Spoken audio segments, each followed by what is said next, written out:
In the early 1980s, Japanese American Citizens League National Director Ron Wakabayashi asked members of the civil rights group to send him any newspaper clippings of anti-Asian hate crimes they might find. His collection quickly numbered in the hundreds. Vietnamese fishermen in the Gulf of Mexico who had their boats burned by white competitors.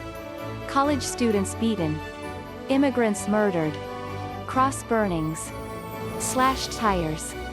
Slurs flung with impunity. Hate crimes were just surfacing as a concept, said Wakabayashi, the former head of the LA County Human Relations Committee who's now 78 and retired. It was an epidemic, remembered Dale Minami, 74, an attorney most famous for representing Japanese American civil rights icon Fred Korematsu. The torrent of racism just overflowed.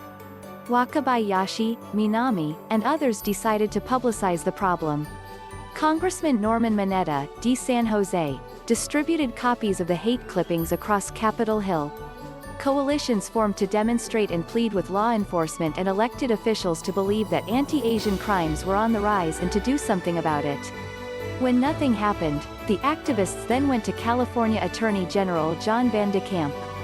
They persuaded him to create and fund a commission to study the rise in anti-Asian sentiments in California that had always existed but were now exacerbated by a growing population and economic competition from the Pacific Rim.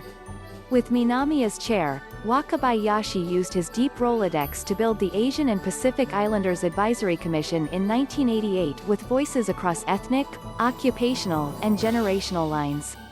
They held 4 public forums and met as a group to discuss their findings. A year after the commission formed, they released a 129-page report at a press conference with Van de Kamp that laid out the painful history of anti-Asian hate in the state, along with recommendations to remedy it. The press and political establishment largely ignored the commission's findings. 2 weeks later, a gunman stormed an elementary school in Stockton and killed 5 children, all of them of Southeast Asian descent. There was a sense of urgency to educate the public as soon as possible, Minami said. We needed to stop this stuff. And sure enough, it happened again. The report remains such an unknown part of California Asian American history that State Senator Richard Pan, D-Sacramento, chair of the California Asian Pacific Islander Legislative Caucus, asked me for a copy so he could read it when we talked about the matter.